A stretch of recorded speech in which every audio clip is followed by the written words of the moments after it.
All right, well, I'm going to start off with saying that when I started at the University of Arkansas 20 years ago, I was training PhD students the way that I'd been trained, and by God, it works because it helped me get a job at a university doing research. Then in 2004, I started another life on the other side of the line where we started a company, and it was probably the scariest thing I'd ever done. Realized as we got into that, well, it was scary because I knew I wasn't prepared to do it. We've done it anyway. But what then I realized several years later as I look back on starting our company, and since it's now 11 years old and $25 million later, that I was training students, as many of us are, for jobs in academia. I was training students, PhD students, for jobs in the 20th century, not the 21st century. So that experience of starting a company really changed my outlook on what we needed to be doing with our graduate students to prepare them for the jobs that were available to them. More than that, to begin the entrepreneurship that we need in Arkansas to support that economy into the future. And so with that concept and with that mindset, I found friends of like mind around campus, and we began a program for graduate students called Ignite, Industry Generating New Ideas and Technologies Through Education. The concept here is to, as the previous speaker said, change the culture. We need to change the culture of graduate training. I would tell you it's probably too late for most of us, not all of us, but most of us that are already professors, but we have to change that culture for the next generation coming on.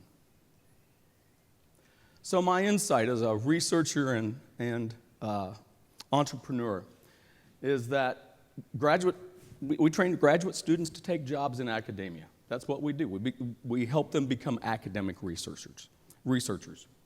Kind of cut to the chase, we learn to apply skills to address academic questions. Yeah?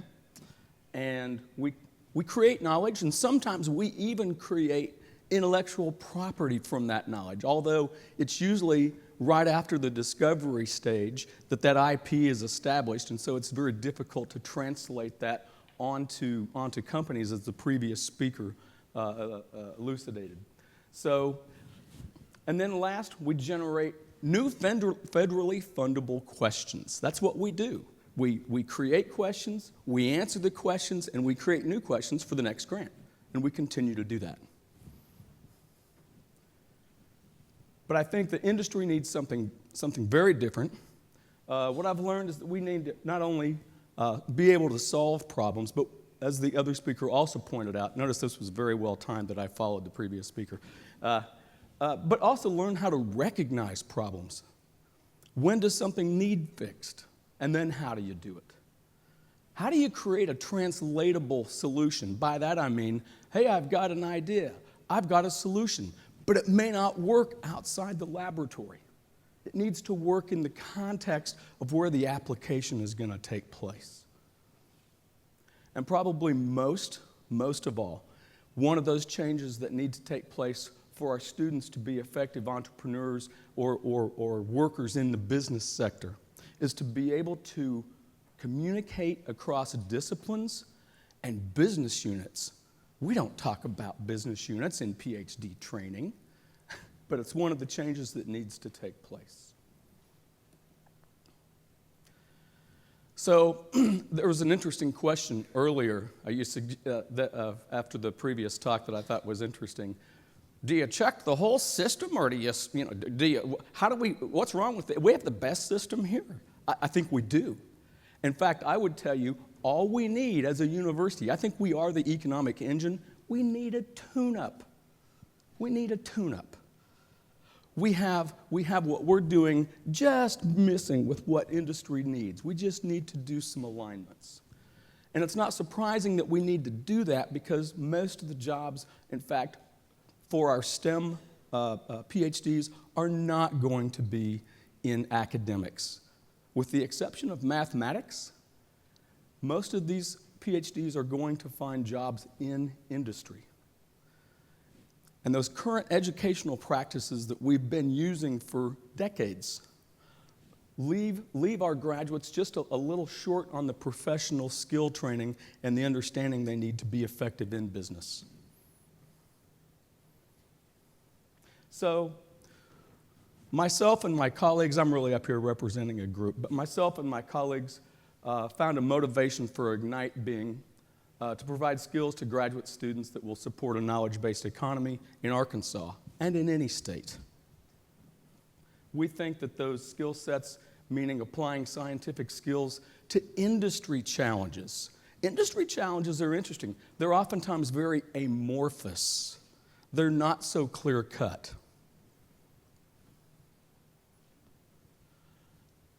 A skill set of understanding how does technology limit or restrict business growth? Is there technology that would help overcome hurdles?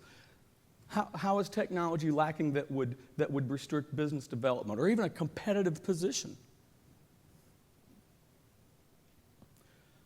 Being able to evaluate new technology. Now, this is a very serious skill. We teach students how to use instrumentation to address questions. But how do you evaluate the sort of technology that you need in order to address problems in industry?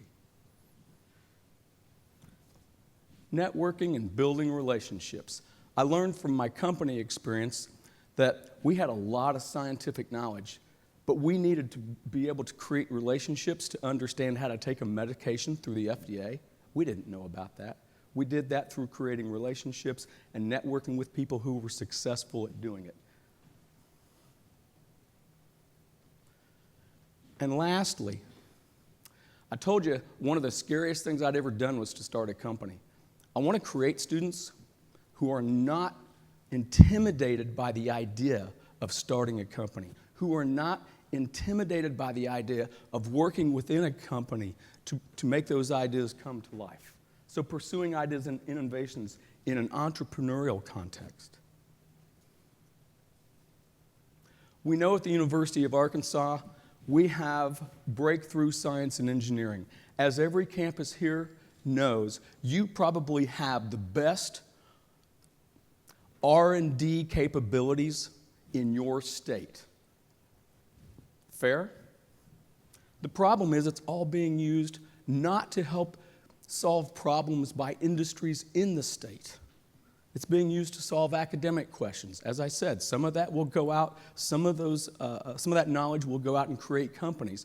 But think about the companies in your state who have technology-based problems that need the solutions, and you've got the infrastructure. That really led to the root of what Ignite wanted to do. Obviously, this is a new program. It's been in existence for about a year and a half. It's evolving. But at the root that started this was the idea that, you know what? We want to be the R&D. We want to be the R&D unit for Arkansas businesses. Businesses that may already have R&D but not the capabilities we have, or businesses that need solutions because they have technology-based problems that we can solve. I've often heard, we have the best kept secret. I don't know if we have whatever technology at our university. It's the best kept secret. We're so good. It's the best. I don't want to be the best kept secret. I'm tired of being the best kept secret. So we think that we can create a program called Ignite where we can get industry to begin to teach our students by working on industry problems. Students can begin to bring ideas to industry. And you find out that those amorphous problems require students that are trained in broad disciplines. So you will have students teaching students in trying to address these problems. Now, I show the little cartoon here because do you notice that the research infrastructure, the university's on one island, and Arkansas industry is on another island, and we think Ignite's the bridge, but why is there an island? I would bet you that if you asked most of your science and engineering faculty to name 10 companies in their state, well, we did this in Arkansas, and Walmart, Tyson, and J.B. Hunt doesn't count. We all know that. They have trouble doing it. They're that disconnected to the industry that's in the state. And I would also tell you the industry is disconnected from the university. The university is where we send our students to go get a great education. Most industry in our state has no idea what the research infrastructure is on our campus. So Ignite presents that possibility, that bridge to bring industry into the classroom, to the university, not only so they can teach us, but so we can inform them.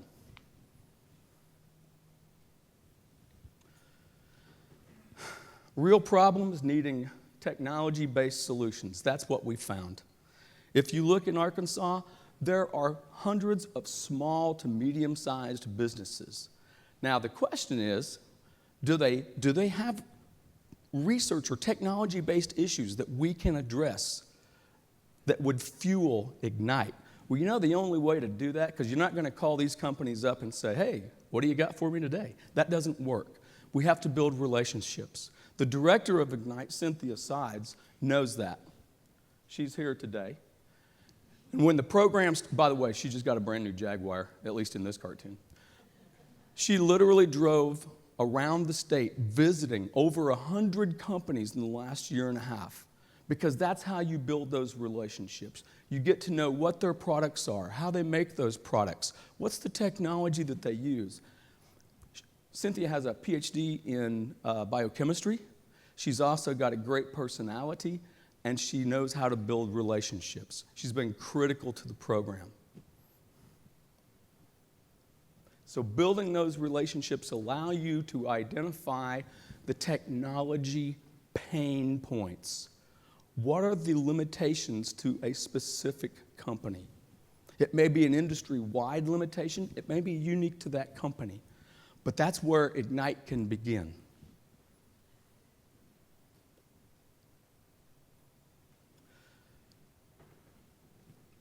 We brought industry to the classroom. We created, as part of the Ignite program, a class called Emerging Technologies. And so it's a place where a company representative can come in after Cynthia's already talked to them, and they can focus on what their pain points are. And students from chemical engineering, electrical engineering, mechanical engineering, physics, biology, chemistry are there in the audience to listen to what these amorphous problems are, to begin to think about solutions. Well, this is an introduction to awareness of the kind of problems that exist in companies. It also helps facilitate relationships, because these students then are tasked with coming up with a blueprint, a potential solution, but a solution made within the context within which it has to operate. That gives students the opportunity not only to interact with industry, but you know what? Those sort of interactions and those sorts of solutions which are then presented to industry, which they can choose to follow up on or not, it may simply be a consulting. But that interaction allows students to get to know people around the state, how their science and technology applies to companies in the state. And it creates opportunities for internships. It creates opportunities for jobs.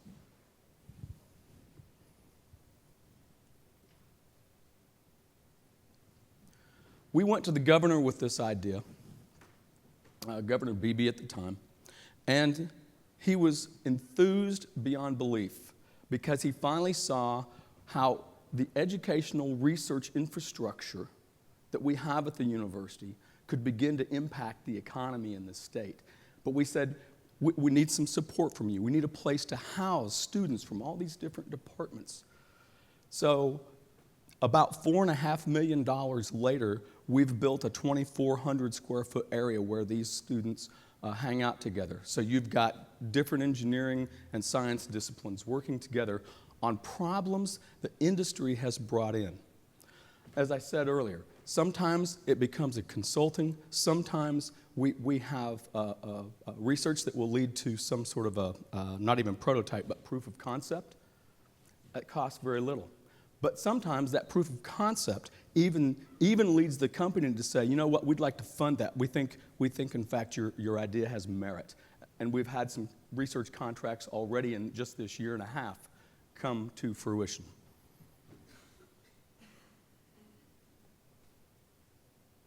One of the things that I had not anticipated until we got into the program a bit, we already have a very successful entrepreneurship program run out of the Walton College that results in a graduate certificate in entrepreneurship run by Carol Reeves. And business graduates go through and build startup companies. Every once in a while, you'll get technology, STEM-based people in that class, a trickle, but nonetheless, when they were in the class, the result was technology-based startups. A number of very successful ones, and I don't even have them all listed here. I ran out of room on my slide. But the problem is it's a trickle. We found a home for Ignite to be able to maybe get that trickle to be a flow of technology students into that.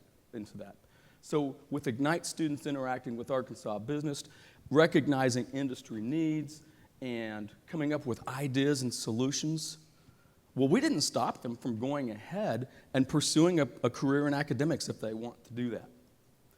But they've also had to become aware of such things as, how does this product work in a regulatory environment? Regulatory? We don't teach that, not to the typical PhD. Well, now we've started to prepare students and inform them about opportunities in government, and certainly within Arkansas industry. But more importantly, that environment sparked an entrepreneurial spirit in a number of these students just in the last year and a half. I believe this fall, 5 of those students are now in Carol Reeves's graduate certificate entrepreneurship program. And so we're actually beginning to turn that trickle into a flow, which we think will increase the number of technology-based companies in Arkansas. Well, by increasing that number, hopefully they'll become part of that more permanent Arkansas business infrastructure. So we think we've created something that's unique. It's still evolving. It's still morphing. But the success we've had in a very short time has been incredible. And I have to also thank support from the University of Arkansas, not just the governor. We've created an entrepreneurial ecosystem, a sense of pride, and I would say that's a sense of pride by not only the people running the program, but by the students because they like working on real problems. Where if they're successful, there's an obvious output. We think it's critical to a knowledge-based economy, and so we think we have the pieces in place to form a strong base for that knowledge-based economy. So with that, I'd like to thank you for your attendance and attention. And if you have any questions, please go ahead.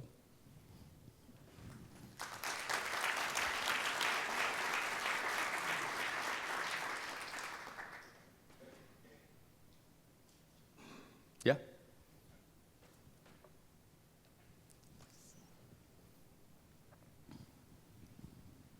Thank you. Tim McLaughlin, Texas A&M University. Yeah. What kind of resistance have you met among your fellow faculty for your approach? You always ask the hard questions. I think the question is there resistance? And the obvious point of resistance is you have students who could be working on company-based problems instead of their own research. I would say one of the things that we are working on is a cultural change with faculty. We have many faculty who think it's a great idea. They understand, they're really there for their students, and they understand that the opportunity for their students is going to be this broader-based training that allows them to get jobs in industry or create their own company. But you still have faculty who say, you know what, you're paid off this grant, I won't do that. But we're making inroads. Because it also helps faculty become involved. That's one of the ways that you can tear down those walls is when the student becomes involved, there's a good chance the faculty member will be involved also. So that helps to reduce the resistance.